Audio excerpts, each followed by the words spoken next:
The Soviets went straight to it. In 1981, two Soviet salvage ships entered the Sea of Okhotsk and stopped over one exact patch of seabed. Roughly 400 feet below them was a military communications cable, and wrapped around that cable was an American listening device.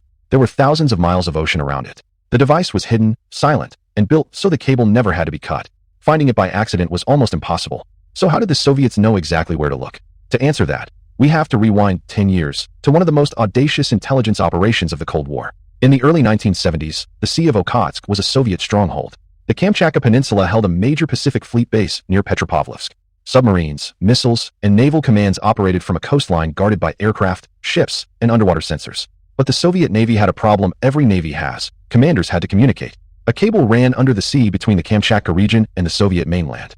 It carried military conversations that American intelligence desperately wanted to hear. Breaking Soviet radio encryption was difficult. Reaching this cable looked worse. It lay inside a sea the Soviet Union treated as protected territory. Any American submarine caught operating there could trigger an international crisis, or simply disappear. The mission needed a submarine that could do more than hide. USS Halibut had originally been built to launch Regulus nuclear cruise missiles.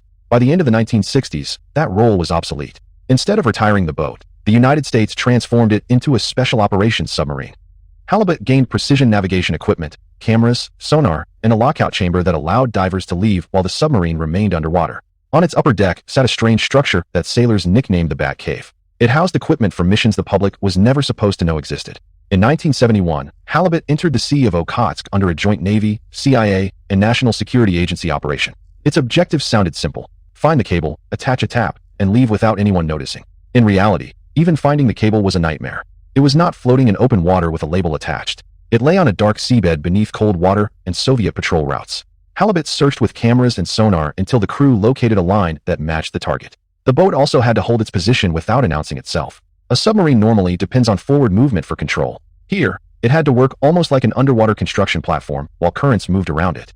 Thrusters and anchors helped Halibut stay close enough for divers to operate, but every mechanical sound created another chance of being heard. The divers faced their own limits. A mistake could damage the target, trap a diver, or force the submarine to remain in hostile water longer than planned. The cable had to be identified, approached, and handled as if the mission had never happened. Then came the part that made the operation extraordinary. The Americans could not cut the cable. A break would interrupt communications and reveal the intrusion immediately. They could not drill through it either. The solution was a wraparound, inductive tap. Electrical signals moving through a wire create a faint electromagnetic field. The listening device could sense that field through the cable's insulation. It sat around the cable rather than piercing it, like a stethoscope pressed against a wall. In simplified terms, the device worked like one half of a transformer. The cable's changing electrical signal produced the field. Coils in the tap converted the field back into a signal that could be recorded. Nothing had to pass from the tap into the Soviet line. That meant normal continuity checks would still show an intact cable. The tap also did not need to announce its position with a radio transmission. It stored what it heard locally. That reduced the chance of Soviet receivers detecting an unexplained signal, but it created a costly trade-off. The intelligence remained on the seabed until another American mission came back to collect it. Divers left Halibut, worked on the seabed, and installed the device. If the cable was lifted for inspection, the tap was designed to fall away instead of hanging from it like evidence. The cable kept working. No alarm sounded. Soviet operators on shore had no obvious reason to suspect that their conversations had acquired a second audience. And those conversations were valuable because many were not encrypted. That sounds careless, but it followed a logic. The cable was physically protected by geography, depth, and the Soviet Navy. If no enemy could reach it, why slow every conversation with encryption? The Soviets had treated the seabed itself as a security system. Halibut proved the assumption wrong. The first tap recorded the traffic. On repeated return missions, American divers recovered the recordings and installed improved equipment. The material reportedly revealed how the Soviet Pacific Fleet operated: training, maintenance, readiness, procedures, and the unguarded details that never appear in a formal weapons brochure. Raw conversation could expose more than the words themselves. Repeated call signs revealed which units communicated. Schedules showed when ships prepared to sail. Maintenance discussions could reveal a vessel's real condition, while routine complaints might expose shortages that official intelligence estimates missed. Analysts could build a pattern from ordinary details because the speakers did not know they were producing intelligence. This is what made Operation Ivy Bells more useful than a single stolen document. It was not just a snapshot. It was a continuing window into how an adversary behaved when it believed nobody else was listening. The operation expanded. Newer equipment could remain on the seabed for longer periods and capture more traffic. Every successful return made the intelligence more valuable and the secret more dangerous. More missions meant more crews, analysts, engineers, and officials had to know some part of the system. Compartmentation could hide the complete operation from most of those people. A diver might know the hardware without knowing what analysts learned from it. An analyst might see translated communications without knowing how they were collected, but someone still had to understand the whole chain: target, collection method, location, and value. The program could reduce the number of insiders. It could never reduce that number to zero. Technology had solved the impossible part. The weak point was now a person. Ronald Pelton had worked for the National Security Agency from 1965 until 1979. He was a communications intelligence specialist with access to highly classified programs. But after leaving the agency, Pelton was in serious financial trouble. In January 1980, he did not wait for a Soviet recruiter to find him.